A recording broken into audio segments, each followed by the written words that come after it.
जिंदगी जीने के लिए सबसे ज्यादा इंसान को खाने पीने की चीजों की जरूरत होती है।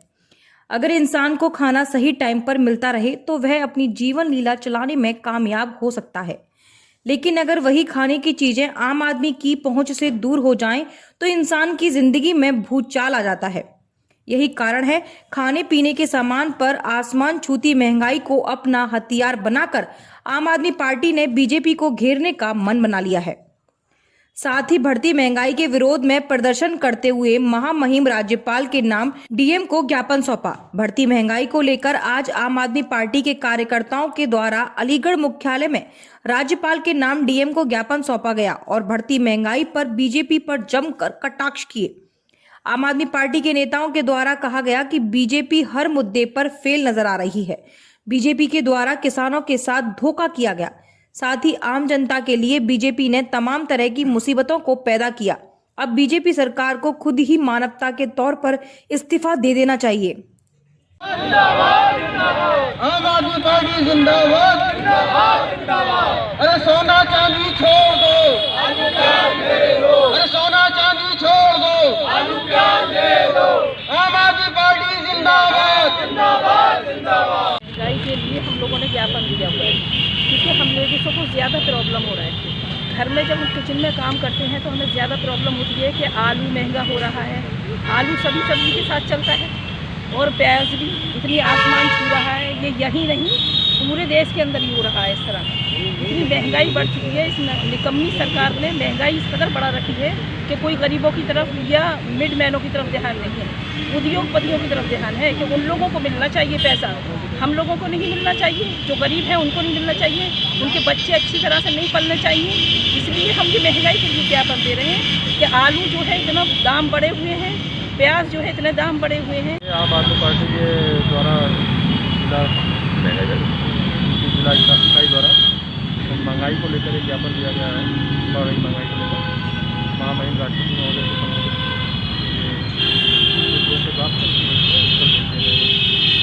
क्या मांगे रही महंगाई को लेकर ज्ञापन है। आप भी इसी प्रदेश में हैं और देश में आप देख रहे हैं किस तरीके से महंगाई जो चरम पर है। हर आदमी परेशान है, हाहाकार मचा हुआ है। जब से ये ख़ास तौर से जब से ये कृषि बिल पास हुआ है तब से कुछ खास घरानों की मनमानी चल रही है और इनकी सरकार की नीतियों की वजह से आज जिस तरीके से आलू और प्याज के ख़ास तौर से दाम बढ़ रहे हैं वो आप छुपे हुए नहीं हैं। प्याज जिसको गरीब आदमी ख़ास तौर से मजदूर तबका जो आलू और प्याज और रोटी से अपना पेट भरता है, आज उसको प्याज भी नसीब नहीं हो रही है। लॉकडाउन जैसी महामारी में सरकार के द्वारा बड़े व्यापारियों के लिए मदद के दरवाजे खोल दिए गए थे। व्यापारियों का कहना है कि छोटे छोटे व्यापारियों के लिए सरकार के द्वारा अभी तक किसी तरह की कोई सहायता नहीं की गई है। साथ ही सरकार ने किसी भी तरह की कोई योजना छोटे व्यापारियों के लिए नहीं चलाई। उत्तर प्रदेश व्यापार संघ के महानगर महासचिव तारिक पठान के द्वारा जानकारी देते हुए बताया गया कि उत्तर प्रदेश में व्यापारियों के खस्ता हाल है। बड़े बड़े व्यापारियों के लिए सरकार ने तरह तरह की योजनाएं चलाई, लेकिन छोटे व्यापारी आज भी कर्ज में डूबे हुए हैं। सरकार को इस ओर भी ध्यान देने की जरूरत है। साथ ही टोल टैक्स और व्यापारियों की पेंशन सरकार के द्वारा लागू की जाने की मांग। साथ ही सरकार से आग्रह किया कि वे छोटे व्यापारियों के लिए कोई नई स्कीम लागू करे जिससे व्यापारियों को राहत मिल सके। व्यापारी तो हर तरह से परेशान है। जैसे कि मान लीजिए व्यापारी आजकल ये हो गया है, व्यापारी के साथ चोरी हो जाए व्यापारी की तो बवाल व्यापारी का सारी चीज़ें उसे। अब लॉकडाउन में आप देख लीजिए, लॉकडाउन में क्या हुआ, सारा तो उसने बेचारे ने व्यापारी ने तो अपने मजदूर को भी दिया जो काम कर रहे थे, बिजली का बिल भी भरे, टैक्स भी दे। व्यापारी के पास कोई गाड़ी है उसकी किस्त भी जमा करे, कोई और लोन है वो भी किस्त जमा करे, बच्चों की फीस जमा करे। उसका कारोबार तो बंद रहा। 7 महीने आज होने को है, 4 महीना बंद ही रहा काम, 3 महीने तो बिल्कुल ही बंद रहा, बिल्कुल ही चला नहीं। और उसके बावजूद सरकार ने कुछ भी राहत भी नहीं दी व्यापारी के लिए। अगर 1 महीने की छूट दी ही तो बड़े व्यापारियों के लिए दी, छोटे व्यापारियों के लिए कोई आज तक ऐसा काम भी नहीं किया। जो व्यापारी बिल्कुल यानी कि डूब चुका है, व्यापारी का बिल्कुल फ्लॉप हो चुका है। अलीगढ़ जिले की तहसील खैर में नायब तहसीलदार के पद पर तैनात कृष्ण दत्त मूल रूप से बुलंदशहर के निवासी हैं। गवाना के तहसील परिसर में रहकर खैर में ड्यूटी किया करते थे। आज जब सुबह लगातार नायब तहसीलदार को कॉल की जा रही थी तो उनके द्वारा फोन नहीं उठाया गया। इसकी सूचना पर आवास में जाकर देखने की कोशिश की गई तो आवास का दरवाजा अंदर से बंद पड़ा था। अधिकारियों के द्वारा आवास का दरवाजा तोड़वाया गया तो सभी देखकर दंग रह गए। नायब तहसीलदार का शव शौचालय में संदिग्ध अवस्था में पड़ा हुआ था, जहां उनको अलीगढ़ चिकित्सालय भिजवाया गया। डॉक्टरों के द्वारा उनको मृत घोषित कर दिया गया है। वहीं पूरे मामले पर डॉक्टर का कहना था कि नायब तहसीलदार चिकित्सा केंद्र पर आने से पहले ही मृत हो चुके थे। मौत की वजह पोस्टमार्टम रिपोर्ट आने के बाद ही साफ हो पाएगी। जी, जब वो हमारे पास आए थे तो वो ब्रॉड डेड आए थे। उनका कोई पल्स नहीं था, कोई हार्ट रेट नहीं था, कोई रेस्पिरेशन नहीं था और प्यूपिल्स उनके फिक्स और डायलेटेड थी। तो ऑलरेडी ब्रॉड डेड आए थे हमारे पास जब आए थे वो। सब कुछ कारण स्पष्ट हुआ है, क्या वजह थी जिससे डेथ हुई? नहीं, अभी तो उनकी बॉडी अब पोस्टमार्टम के लिए वहाँ से मेरे ख्याल से यहाँ से भिजवा रहे हैं, तो उसके बाद ही हमें क्लिनिकल रीज़न पता चल पाएगा कि उनको और भी कोई बीमारी थी या किसकी वजह से उनको हुआ है। क्या सर कोई सिविल तहसीलदार नायब तहसीलदार जो खैर में पोस्टिंग है जिनकी, वो गवाना के तहसील परिसर में रहते थे। आज सुबह जब उनका दरवाज़ा काफ़ी देर तक नहीं खुला तो मैं और मेरे नायब तहसीलदार कुछ लेखपाल अमीन सब ने मिलकर दरवाज़ा तोड़ा तो देखा कि वो जो है अपने लैट्रिन में औंधे मुँह पड़े हुए थे। थोड़ा हल्का सिर में चोट थी, इसमें खून भी निकला हुआ था। तत्काल उनको लेकर मलखान सिंह में भर्ती कराया गया। यहाँ बताया कि कार्डियक अरेस्ट की मृत्यु हुई। ठाकुर द्वारकाधीश के मंदिर प्रांगण में शरद पूर्णिमा के चांद की मनमोहक रोशनी में महाराज श्रृंगार से ठाकुर जी को श्रृंगार कराया गया। गोपियों के संग महाराज खेलते ठाकुर द्वारकाधीश की सुंदर झांकी भक्तों का मन मोह रही थी। शरद पूर्णिमा के पावन अवसर पर पुष्टि मार्गीय संप्रदाय के विश्व विख्यात ठाकुर श्री द्वारकाधीश महाराज के श्वेत वस्त्र के मध्य अद्भुत मनोहारी श्रृंगार के दर्शन कर मंदिर में आने वाले श्रद्धालु भी भाव विभोर हो रहे थे। इस पावन अवसर पर समूचा मंदिर प्रांगण ठाकुर जी के जय घोष से गुंजायमान हो रहा था, तो वहीं अपने आराध्य की मनोहारी छवि के दर्शन पाकर श्रद्धालु भक्ति में लीन नजर आई।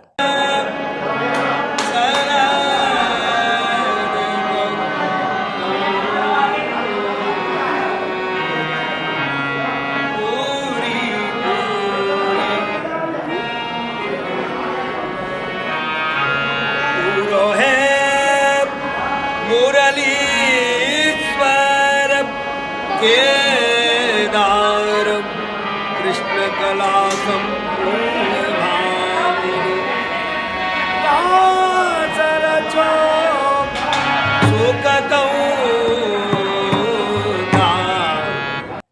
शरद उत्सव के आयोजन की जानकारी देते हुए मंदिर के मीडिया प्रभारी राकेश तिवारी ने बताया। देखिए, पुष्टि मार्गीय संप्रदाय के मंदिर ठाकुर द्वारकाधीश में सभी कार्यक्रमों का निर्धारण मंदिर के गोस्वामी श्री श्री 108 ब्रजेश कुमार जी महाराज के द्वारा किया जाता है और उनका निर्देशन मंदिर के गोस्वामी कांकरौली युवराज डॉक्टर भागीश कुमार जी महाराज के द्वारा किया जाता है। और उसी के तहत आज शरद पूर्णिमा का कार्यक्रम ठाकुर मंदिर द्वारकाधीश में मनाया जा रहा है। कुछ लोगों में भ्रांतियाँ थी कि शरद पूर्णिमा आज है या कल है, लेकिन पुष्टि मार्ग संप्रदाय में उद्यात की तिथि ली जाती है। तो जो भी कार्यक्रम पुष्टि मार्ग में होता है वो तिथि, घड़ी, पल और नक्षत्र के हिसाब से होता है। आज शरद पूर्णिमा का जो आप पर्व देख रहे हैं, मान्यताओं के अनुसार ये है कि आज जो चंद्रमा है उसकी जो रोशनी है वो एकदम से सफ़ेद रोशनी है और उसमें महाराज जो है ठाकुर जी के द्वारा महाराज किया जा रहा है। तो आज जो आप देख रहे हैं दर्शन में गोपियाँ हैं, ग्वाल हैं, वो सभी एक महाराज का स्वरूप दिया गया है और भावनाओं के अनुसार ठाकुर जी आज जगमोहन में विराजमान होकर चंद्रमा की रोशनी में दर्शन दे रहे हैं। एक बार फिर रफ्तार के कहर ने एक परिवार में मायूसी पैदा कर दी। पूरा मामला अलीगढ़ के थाना क्वारसी क्षेत्र के अंतर्गत स्थित रियाज कॉलोनी के चौराहे का है, जहां एक महिला की ट्रक की चपेट में आने से मौत हो गई।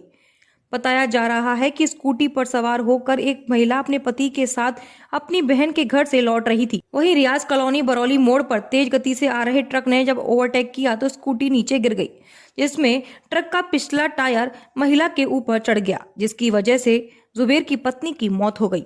जब पति जुबेर ने पत्नी को उठाया तो सर से ब्लड आ गया। वहीं सूचना पर थाना क्वारसी पुलिस भी मौके पर पहुंच गई और भीड़ को समझा बुझाकर शांत किया और शव का पंचनामा भर पोस्टमार्टम के लिए भेज दिया।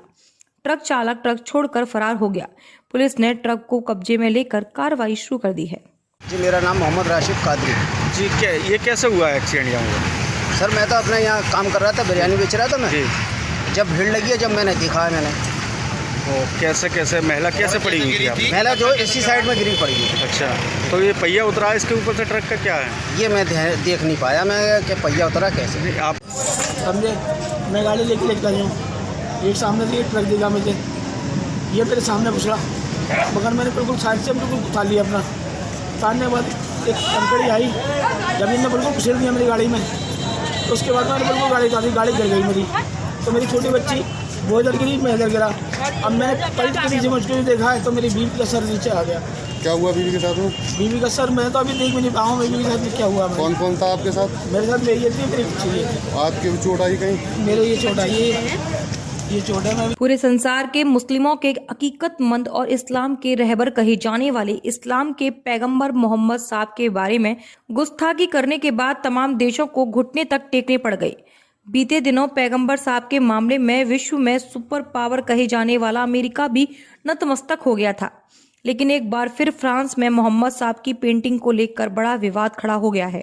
अन्य मुस्लिम देशों के बाद अब हिंदुस्तान में भी विशेष समुदाय के लोगों का फ्रांस के प्रति गुस्सा साफ तौर पर दिखाई दे रहा है। एक आंकड़े के मुताबिक 3 दिन में फ्रांस के प्रोडक्ट के 28 मिलियन के नुकसान का अनुमान लगाया जा रहा है। वहीं फ्रांस के सामान को ना खरीदने के लिए विरोध प्रदर्शन भी किए जा रहे हैं। देखिए, आज जो हमने प्रोटेस्ट किया है, जो एहतजाज किया है, वो हमारे प्यारे नबी मोहम्मद सल्लल्लाहु अलैहि वसल्लम के जो गुस्ताखी की गई है फ्रांस की तरफ से। पहले उस वहाँ की एक मैगजीन ने जो 2011 से लगातार इस तरीके के पोस्टर्स बना रही है, अब ये हद हो गई है कि वहाँ के राष्ट्रपति ने वहाँ के आधिकारिक बिल्डिंगों पर उसको प्रदर्शित किया है। तो ये बहुत ज़्यादा शर्म की बात है कि किसी एक रिलीजन के प्रोफेट को इस तरीके से दर्शाना बहुत गलत बात है। हम उसकी पूरी मरम्मत करते हैं और हम बिल्कुल कतई बर्दाश्त नहीं करेंगे कि अगर हमारे नबी सल्लल्लाहु अलैहि वसल्लम के खिलाफ कोई इस तरीके का कुछ करेगा, चाहे वो कोई भी कंट्री हो। और 3 दिन में फ्रांस को अकल ठिकाने आ गई है कि 3 दिन में ही उसकी जो नुकसान हुआ है, 28 मिलियन का जो नुकसान हुआ है, उसको समझ में आ गया है कि इस तरीके की हरकतें उसके लिए कितनी नुकसानदायक है। देखिए, फ्रेंच गवर्नमेंट ने जो चार्ली हेब्दो जो मैगजीन थी, वो जो कार्टून थे, एक टीचर ने प्रेजेंट किए थे क्लास में, और उसको उन्होंने बोला कि ये उनकी डेमोक्रेसी है, वो लोगों को अलाउ करेंगे कार्टून दिखाएं। तो मैं ये एक चीज़ वाज़ेह कर देना चाहता हूँ, 17 अक्टूबर 1961 में पेरिस के अंदर अल्जीरियन लोगों को फ्रेंच पुलिस ने मार दिया था, क्योंकि वो अल्जीरिया के लिए इंडिपेंडेंस डिमांड कर रहे थे। वो फ्रेंच लिबर्टी को प्रैक्टिस कर रहे थे, उनको मार दिया गया। और फ्रेंच पुलिस ने ही मारा, उस पर सरकार का कोई स्टैंड नहीं है। वो लिबर्टी की प्रैक्टिस कर रहे थे, उस पर उनका स्टैंड नहीं है। और वो कहते हैं कि कार्टून दिखाना, और वो भी नबी करीम सल्लल्लाहु अलैहि वसल्लम के, वो डेमोक्रेसी है। तो साफ नज़र आता है कि ये उनकी दोगली जो राजनीति है वो इस्लामोफोबिया शो करती है। और इसी के ख़िलाफ़ हमने प्रोटेस्ट ऑर्गेनाइज़ किया था, और हमने अपील की है कि जो प्रोडक्ट्स हैं फ्रेंच के, वो सारे बाइकआउट किए जाएं, और उन प्रोडक्ट की लिस्ट भी हमने एक फ्रांस का विरोध हम लोग इसलिए कर रहे हैं कि फ्रांस के अंदर जिस तरह से आप सल्लल्लाहु अलैहि वसल्लम की शान में गुस्ताखी की गई, और हम उसके हर प्रोडक्ट का रिजेक्ट करते हैं। और जिस तरह से तमाम आलिम इस्लाम आप सल्लल्लाहु अलैहि वसल्लम की शान में खड़ा हुआ है, और कल 12 रबीउल अव्वल है, तो ये तमाम चीज़ों के देखते हुए हम सब फ्रांस के तमाम चीज़ों का बाइकाट करते हैं, और ये डिमांड करते हैं कि ऐसे शख्स का सर जल्द से जल्द कलम किया जाए। और ये सिर्फ डेमोक्रेसी के नाम पे जो धब्बा चल रहा है फ्रांस के अंदर, ये बिल्कुल बर्दाश्त नहीं किया जाएगा। मथुरा जनपद के आम आदमी पार्टी कार्यकर्ताओं द्वारा बढ़ती महंगाई को लेकर शनिवार को जिलाधिकारी को राष्ट्रपति के नाम ज्ञापन दिया, जिसमें उन्होंने बढ़ती महंगाई एवं भ्रष्टाचार को बंद कराने की मांग की। आम आदमी पार्टी कार्यकर्ताओं का कहना है कि इन दिनों उत्तर प्रदेश एवं केंद्र सरकार द्वारा दिन व दिन रोजमर्रा की चीजों पर महंगाई की जा रही है, जिसने गरीब मजदूर आम आदमी की कमर तोड़ कर रख दी। इस कमर तोड़ महंगाई के चलते भारत का हर वर्ग संकट झेल रहा है। आए दिन पेट्रोल डीजल पर हो रही महंगाई को लोगों के लिए मुसीबत का कारण बन गई है। वहीं किसानों की हितैषी बनने वाली सरकार किसानों के ऊपर भी अत्याचार करने से बाज नहीं आ रही। इस महंगाई का असर किसानों पर भी पड़ रहा है।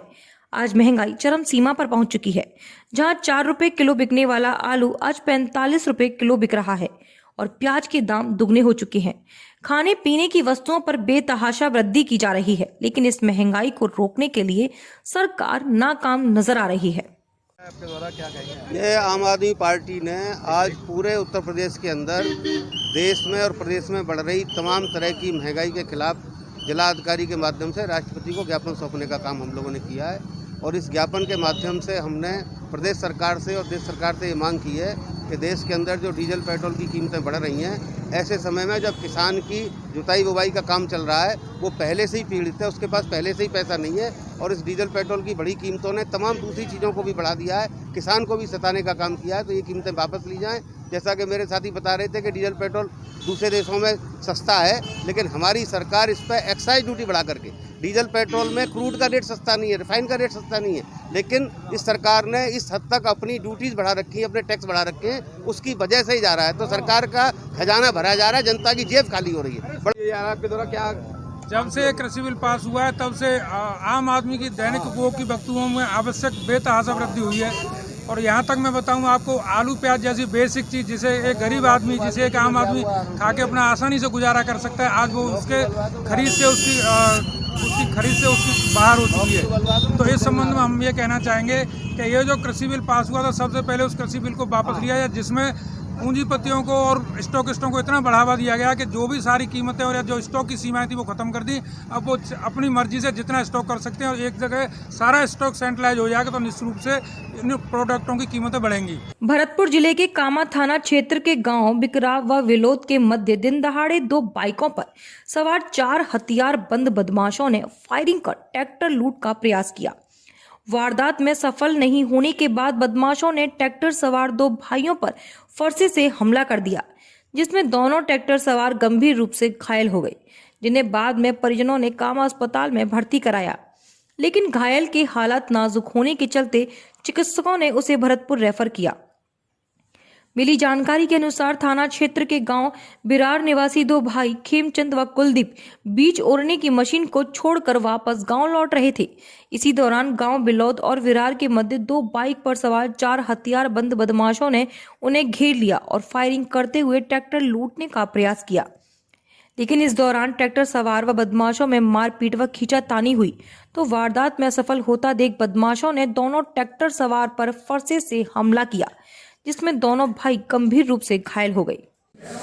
2 जने तो बाहर के 2 जने थे गिरधारी और एक और साहब, उनने एक ने फायरिंग करी, फायरिंग करके ट्रैक्टर को छीनने लगे। हम दोनों भाई ने गुत्था करी उनसे जो ट्रैक्टर को छीना रहे थे। ट्रैक्टर छीनत के उन्होंने हम पर वार किया। कहाँ की घटना है? ये है साहब बिलोंद और बिरार के बीच में। अलीगढ़ के थाना बन्ना देवी इलाके के आरटीओ कार्यालय के सामने पैसों के लेन देन को लेकर विवाद हो गया, जिसमें आपसी रंजिश भी सामने आ रही है। इस विवाद के दौरान सरेराह गोलीबारी हुई, 2 युवकों को गोली भी लगी। इन युवकों के नाम रामकिशन व भूपेंद्र बताए गए हैं। घायलों को तत्काल जिला अस्पताल लाया गया, जहां प्राथमिक उपचार देने के बाद इनको मेडिकल कॉलेज के लिए रेफर कर दिया। वहीं दोनों की हालत नाजुक बताई जा रही है। पुलिस ने तत्काल आरोपियों की धरपकड़ कार्रवाई शुरू कर दी। थाना बन्ना देवी क्षेत्र में आरटीओ कार्यालय के गेट पर जो है एक इंसिडेंट हुआ है।